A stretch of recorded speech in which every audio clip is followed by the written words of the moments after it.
Picture this. Easter dinner. My family gathered around a table heavy with ham and deviled eggs, laughter filling the air.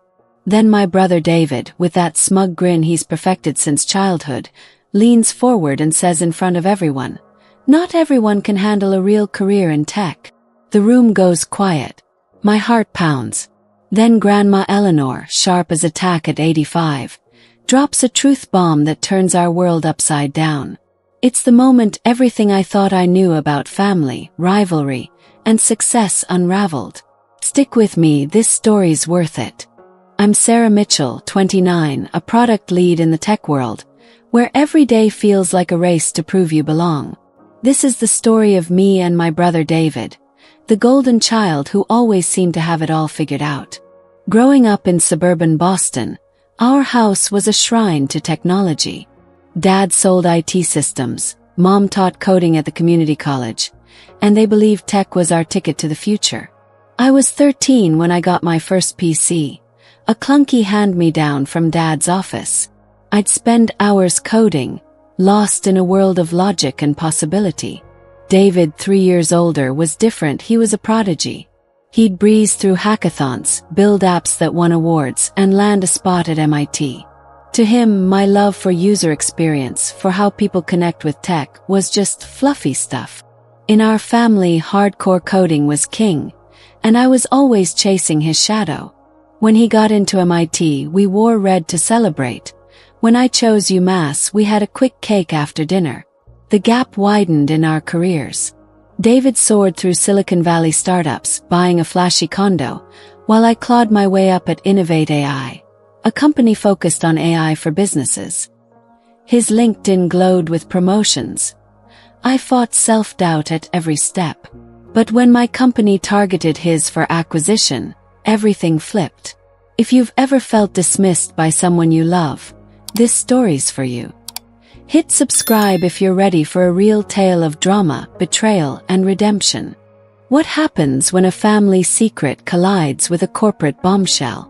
That Easter dinner wasn't just about glazed ham or egg hunts. It was a showdown years in the making. David's words, "Not everyone can handle a real career in tech," cut deeper than he knew. But he had no idea my company, Innovate AI, was acquiring his Nexus Tech, or that his job was on the line. I couldn't tell him. NDAs bound me to silence, but Grandma Eleanor? She knew. And she wasn't afraid to spill the truth. What followed was a backyard fight that stripped away our pretenses, exposing jealousy, insecurity, and the weight of a decade-long rivalry. Would we stay enemies or find our way back as siblings? This isn't just about tech or family drama. It's about what success really means when the people you love are the ones you're fighting. You won't believe how it ends, so stick around. Share your own stories of family tension in the comments. I read everyone. And if this hits home, like, subscribe, and hit that bell. You don't want to miss what's next. Our childhood home in suburban Boston was a tech sanctuary, a place where circuits and code felt as vital as air. Dad worked in IT sales, always coming home with stories of the latest systems he'd pitched. Mom taught coding at the local community college, helping nervous adults conquer their fear of computers. They believed technology was the future, and they wanted us, me, Sarah Mitchell, and my brother David, 3 years older, to lead the charge. I was 13 when Dad brought home a clunky, second-hand PC from his office. It was slow, outdated, but to me it was magic. I'd stay up late, teaching myself to code from library books, my bedroom walls covered with printouts of basic scripts and flowcharts. Every bug I fixed felt like solving a puzzle, every program a tiny world I'd built. I wasn't just coding, I was falling in love with how tech could connect people, make their lives easier. David was different. At 16, he was a prodigy, the kind of kid who'd whip up an app in a weekend and win regional hackathons. His code was clean, elegant, effortless, like he was born speaking Python. Our parents beamed when he presented his projects at dinner, and I'd soak it all in, half in awe, half in envy. To them, tech wasn't just a skill, it was a legacy. They saw David as its heir, the one who'd carry the torch. I wanted to be part of that too, but my passion leaned toward the human side, user experience, the way people interacted with tech. In our house, though, coding was the gold standard, the real tech. My dreams of making tech accessible felt like a side note, a lesser path. David's brilliance cast a long shadow, and I was always scrambling to catch up, to prove I belonged in this tech-obsessed world we called home. That shadow grew darker as we got older. David had this knack for making my efforts feel small, like my struggles were a sign I wasn't cut out for tech. I'd spend hours debugging a program, my eyes burning from the screen, only for him to stroll by, glance at my code and say, "It's simple, Sarah, if you get the fundamentals." His smirk would linger, a silent jab that said I'd never match his genius. I'd grit my teeth and keep going, but each comment chipped away at me. I wasn't just learning to code, I was learning to doubt myself. By high school, our paths were splitting. David was building apps that won science fairs, catching the eye of MIT recruiters. I was drawn to how people use tech, tinkering with interfaces, thinking about design and usability. But in our family, that was soft tech, not the hardcore engineering David mastered. I remember one night working on a website for a school project. I was proud of it, clean, user-friendly, functional. David took one look and said, "Cute, but most serious developers moved past that framework years ago." Mom and Dad laughed, thinking it was harmless sibling teasing, but it burned. Then came the science fair in 8th grade, my chance to shine. I'd built a website for a local charity, poured weeks into it. The night before, David offered to help. He rewrote half my code, claiming it was better. At the fair, the judges raved, but I felt like a fraud, standing there while they praised work that wasn't fully mine. David just smirked from the crowd like he'd done me a favor. I went home and cried, not because of the ribbon I won, but because I felt invisible in my own achievement. College loomed, and the gap widened. David got into MIT with a scholarship, and we threw a party in red to celebrate. When I got into UMass for computer science, we had a quick cake after dinner. No one meant to make it sting, but it did. David's path was the one everyone saw. Brilliant, prestigious, undeniable. Mine felt like a consolation prize. I'd lie awake, wondering if I was fooling myself, chasing a dream I'd never catch. But those moments of doubt lit a fire. I wasn't going to let David's shadow define me. I'd carve my own place in tech, not as his echo, but as Sarah, someone who could stand tall, even if it meant fighting for every inch. As high school ended, the gap between David and me felt like a chasm. He was headed to MIT, the holy grail of tech, with a partial scholarship for computer engineering. Our parents threw a party, all of us decked out in red, toasting his future. It was like he was already a Silicon Valley star. My acceptance to UMass for computer science came 6 months later, met with a quick cake after dinner.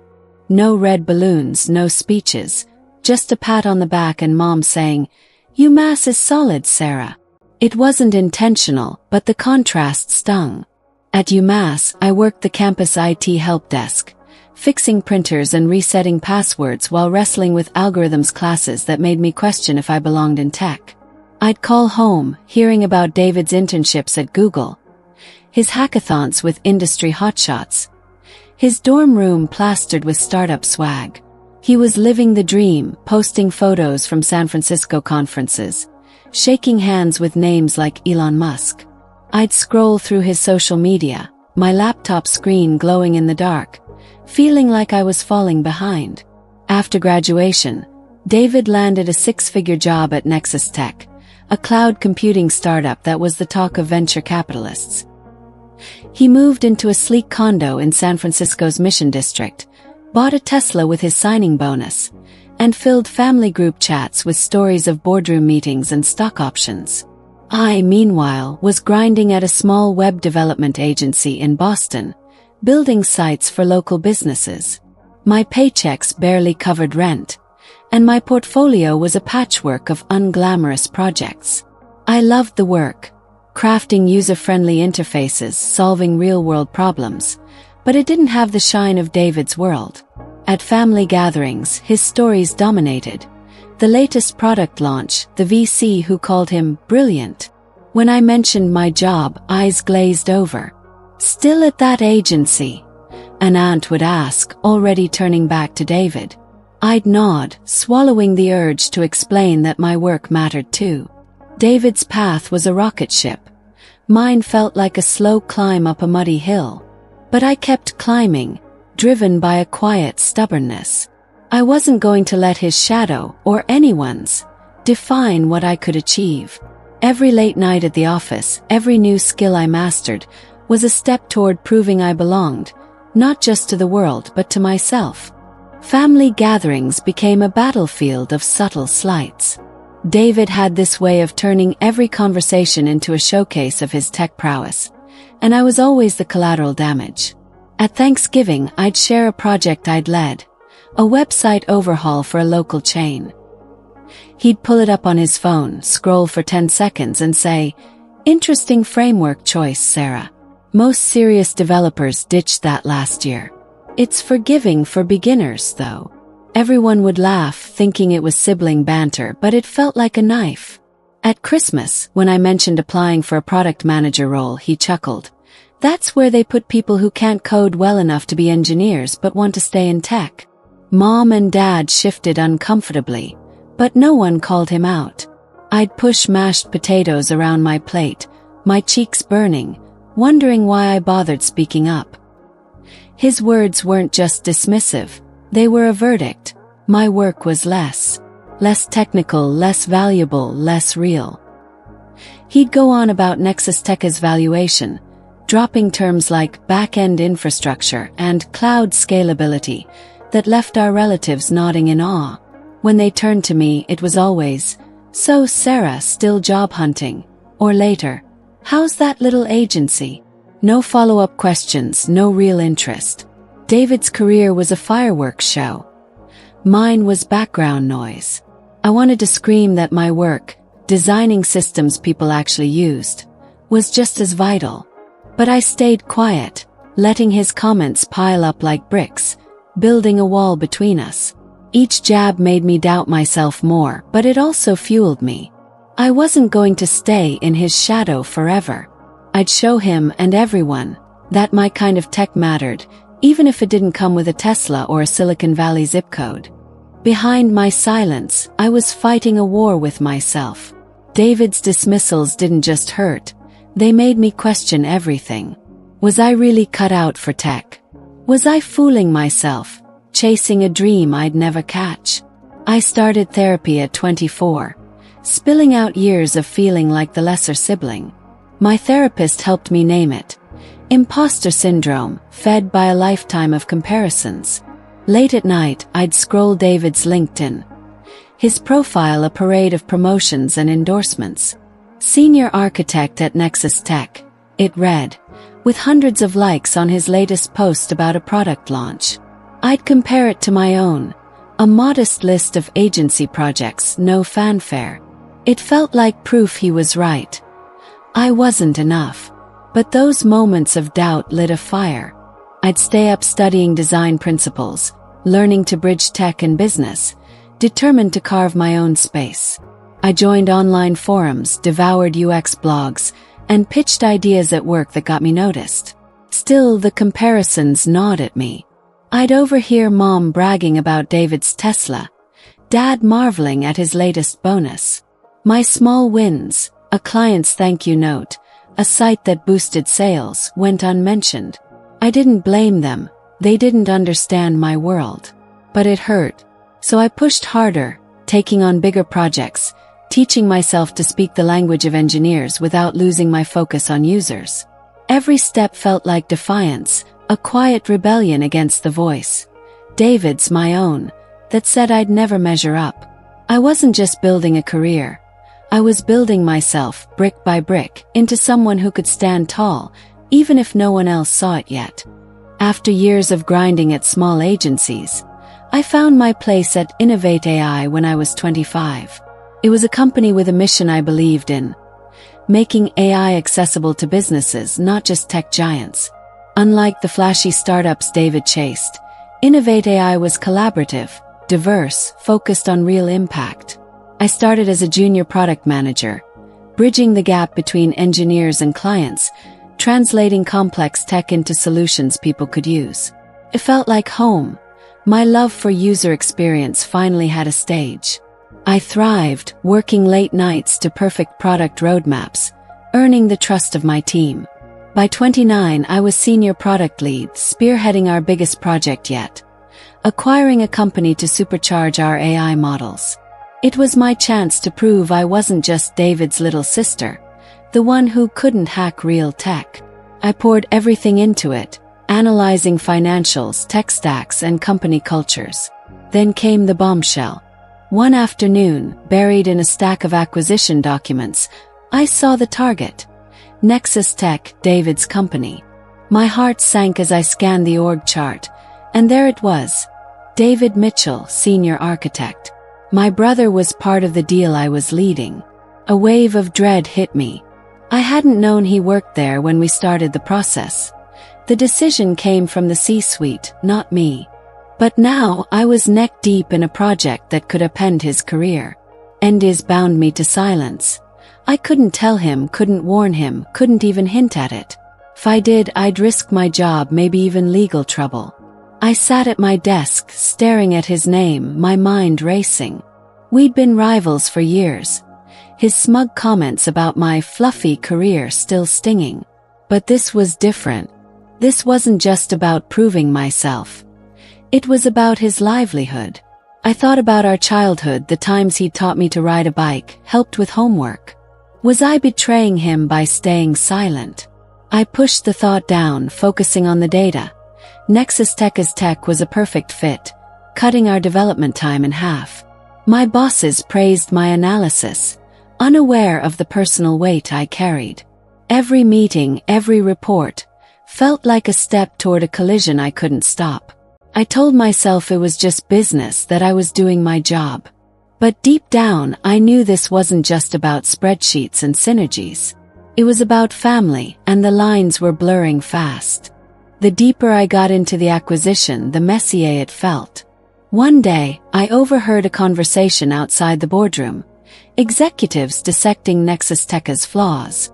They called it mismanaged, said its engineering teams, including David's, had fumbled critical deadlines. His department was bleeding resources, and redundancies were inevitable. My stomach churned as I realized his job was on the chopping block. I slipped away, heart pounding, and locked myself in my office. Should I warn him? An anonymous email, a cryptic text. I drafted a message on my laptop, fingers hovering over send, but stopped. Leaking would violate my NDA, maybe even tank the deal. I could lose everything I'd built. My promotion, my reputation, my place at Innovate AI. But this was David, my brother, the one who'd always overshadowed me but also pushed me to be better. I thought about calling him, pretending it was casual, dropping hints. But what would I say? Hey, heard any acquisition rumors? It was impossible without crossing a line. I deleted the draft, feeling like a coward. Later, I dug into Nexus Tech's reports myself, hoping to find a reason to save his team. The data was brutal. Missed milestones, outdated systems, a company coasting on hype. David's work was solid, but his boss's decisions had put everyone at risk. I wondered if he knew how bad it was, if his confidence was a front. I pictured him at his desk, oblivious, still believing Nexus Tech was untouchable. The guilt gnawed at me, a constant hum beneath my work. I was doing my job, following the rules, but it felt like I was betraying him in slow motion. Every day, I walked a tightrope between loyalty to my company and loyalty to my family, and I wasn't sure I'd make it to the other side without falling. Easter was days away, and I was a wreck. Driving to Mom and Dad's house in Lexington, I gripped the steering wheel, the spring sun mocking my mood. Daffodils lined the highway, but all I could think about was the acquisition announcement looming. David had no idea his job was at stake, and I was carrying the secret like a stone in my chest. We'd been texting about silly things. Deviled eggs, who'd eat the most at dinner. But every message felt like a lie. I typed out a reply. "Save some eggs for me, you hog," with a stupid emoji trying to keep it light. But my hands shook as I hit send. I kept replaying the moment I saw his name on that org chart, the way my heart dropped. I'd spent years resenting his jabs, his smug real tech comments, but now I just felt sick. What if he found out at dinner, surrounded by family? What if he thought I'd planned it, that I'd targeted his company to one-up him? I pulled over halfway to Lexington, staring out at the budding trees, trying to breathe. I told myself I was just doing my job, that I hadn't chosen Nexus Tech, that the layoffs weren't my call. But it didn't help. I was about to walk into our family's biggest holiday, knowing a storm was coming, and I couldn't warn the one person it would hit hardest. I thought about canceling, saying I was sick, but that felt like running away. So I kept driving, the knot in my stomach tightening with every mile, bracing for a dinner that would change everything. Easter at our family's Lexington home was always a spectacle, a blend of chaos and tradition that felt like stepping into a warm, familiar script. Mom transformed the house with pastel decorations, hiding chocolate eggs in corners only she could dream up. The air was thick with the scent of her glazed ham, Dad's scalloped potatoes, and that ceramic eggplate she dusted off every year. My cousin's kids darted around, hunting eggs in the backyard, while aunts and uncles swapped stories over wine. But beneath the festive hum, a knot tightened in my chest. I'd driven up that morning, the weight of the Innovate AI acquisition heavy on my mind. David, my brother, was clueless about the storm coming. His job at Nexus Tech was on the line, and I couldn't say a word because of NDAs. I helped Mom arrange deviled eggs, forcing a smile as she chattered about David bringing his girlfriend, Emily, and a fancy tiramisu. He arrived late, making an entrance with his cashmere sweater and new beard, Emily at his side, all effortless charm. Dad clapped him on the back, calling him the prodigal son, and even I had to admit he looked good, confident, like the world was his. But I caught Grandma Eleanor watching him from her corner chair, her eyes sharp at 85, missing nothing. She'd always seen through his bravado, and I wondered what she saw now. As we settled around the table, extended to fit us all, I tried to focus on the clink of glasses, Dad's toast about family. David sat across from me, grinning, and for a moment, I wished we could go back to being kids, before rivalry turned every holiday into a minefield. But the secret I carried made that impossible. This wasn't just Easter dinner. It was the calm before everything fell apart. Dinner started smoothly, with laughter and stories flowing like the wine. Emily charmed everyone, asking about old family photos on the walls, while Uncle Steve rambled about his fishing trip. I stayed quiet, picking at my ham, the acquisition secret burning a hole in my mind. Then Uncle Steve, always stirring the pot, turned to David. "So, big shot, what's new in your tech world?" David leaned back, swirling his glass, and launched into a polished spiel about Nexus Tech's cloud infrastructure, tossing out buzzwords like scalability and data frameworks. Relatives nodded, impressed, as he painted himself as the architect of the future. Then he pivoted to me. "Sarah's on the fluffy side of tech," he said, his smile sharp. "Making things pretty, not building the real stuff." My fork froze. Corrected him, voice steady. "I lead enterprise solutions at Innovate AI, integrating AI for businesses." He laughed, cutting me off. "Not everyone can handle a real career in tech, Sarah. The constant learning, the pressure, it's intense. That's why there are support roles for folks who prefer an easier path." The table went silent. My face burned, not just from the jab, but from a decade of them piling up.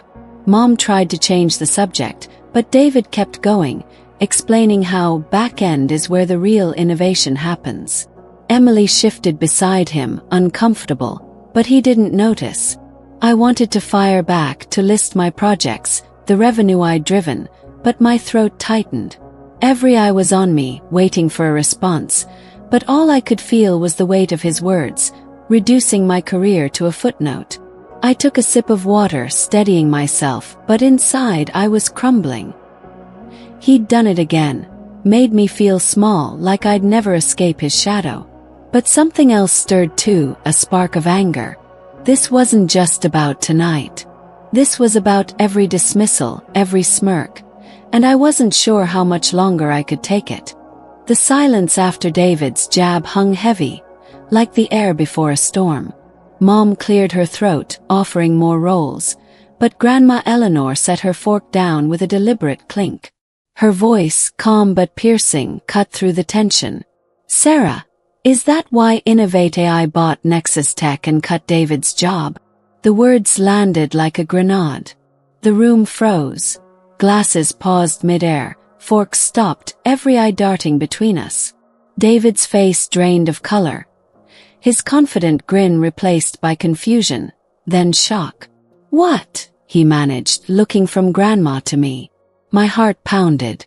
How did she know? The acquisition wasn't public yet. I'd been bound by NDAs, agonizing over my silence. Grandma leaned back, unfazed. "I heard it at a Boston tech conference last month," she said. "A friend's son works in finance. Word travels." I was speechless, my mind scrambling. I hadn't told anyone, not even Mom. David's eyes locked on mine, searching for denial, but I couldn't lie. "It's true," I said quietly. "Innovate AI is acquiring Nexus Tech. The announcement's Tuesday. I didn't know you worked there until late in the process." His jaw tightened, betrayal flashing across his face. "You knew," he said, voice rising. "This whole time?" I nodded, guilt twisting inside me. I couldn't say anything. It was confidential. The table stayed silent, aunts and uncles exchanging uneasy glances. Mom's eyes darted between us, her hands clasped tight.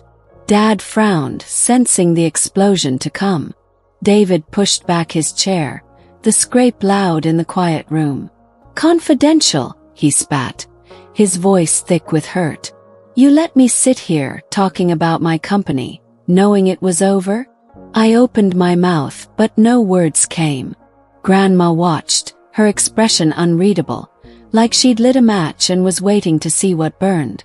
I wanted to explain, to say it wasn't personal, but David's glare stopped me cold.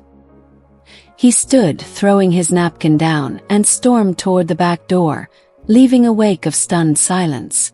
I knew I had to follow him, but my legs felt like lead, anchored by the truth that had just shattered our family's fragile peace. I found David by the old maple tree in the backyard, the one that held our childhood swing, now just a frayed rope dangling in the dusk. Emily was with him, murmuring something, but she stepped back when I approached. "We need to talk," I said, my voice shaking. David turned, his face a mix of anger and hurt. "Now you want to talk," he snapped. After letting me look like a fool in front of everyone. I took a breath, the weight of years pressing down. "I didn't know Grandma would say that. I'm as shocked as you." He laughed, bitter. "You knew about the acquisition, Sarah, for weeks, and said nothing." I held his gaze. "I found out you worked there 3 weeks ago. The layoff's 10 days. I couldn't tell you, it was privileged information. I could have lost my job." He shook his head, pacing. "My own sister blindsiding me at Easter. Did you recommend they fire me?" The accusation stung. "Of course not," I said, my voice rising. "The integration team decided based on redundancies. It wasn't personal." He stopped, glaring. "It feels pretty damn personal." I snapped, years of resentment boiling over. "You've dismissed my career for a decade, David. Calling my work fluffy. Saying I can't handle real tech. How's that for personal?" He flinched, caught off guard. For a moment we just stood there, the air thick with unspoken truths. Then quietly he said, "I've been jealous, okay? You built something stable at Innovate AI.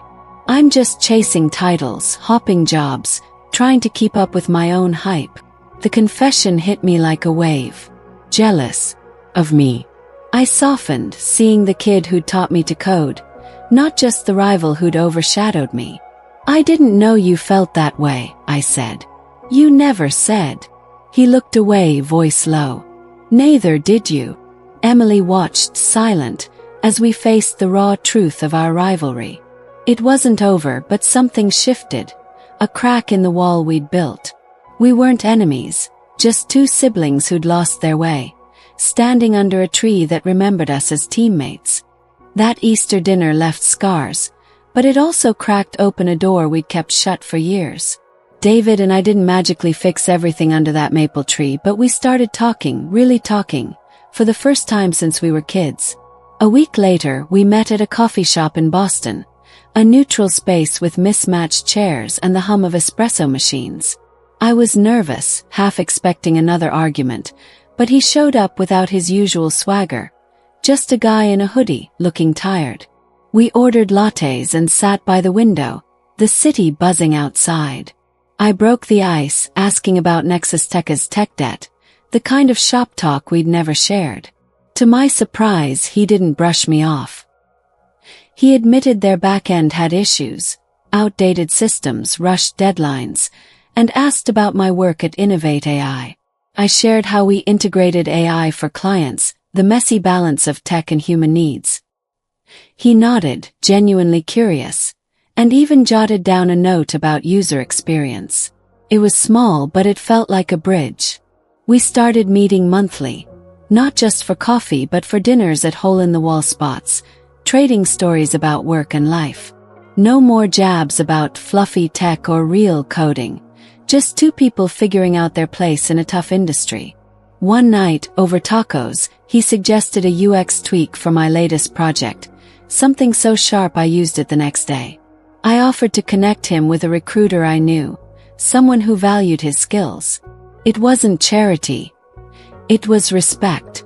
We teamed up for Mom's birthday, pooling our money for a digital photo frame, loading it with old pictures. Us as kids on bikes, family vacations, even that awful Easter.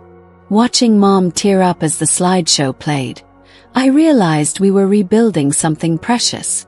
Family gatherings changed too. At the next barbecue, David didn't dominate with tech talk.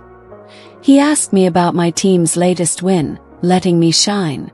Our cousins noticed, whispering about the truce. It wasn't perfect. Old habits die hard, and we'd still bicker over who owed who for pizza, but the wall between us was crumbling. I started seeing David not as the prodigy who'd overshadowed me, but as my brother, flawed and trying, just like me. Those moments, laughing over bad coffee, arguing about app design, splitting the bill, weren't just catching up.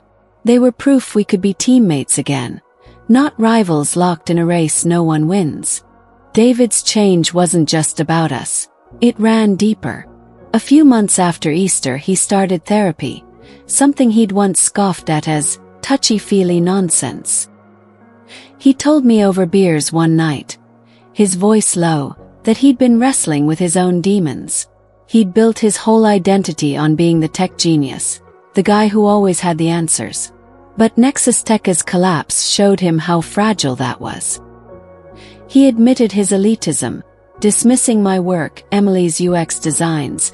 Anyone who didn't fit his real tech mold came from fear. Fear of failing, of not living up to the hype he'd created. Therapy helped him face that, and he started making amends. He apologized to Emily for belittling her career, a conversation that left them both in tears but stronger. She told me later it was like meeting the real David for the first time. He even reached out to old Nexus Tech colleagues he'd clashed with, owning his arrogance.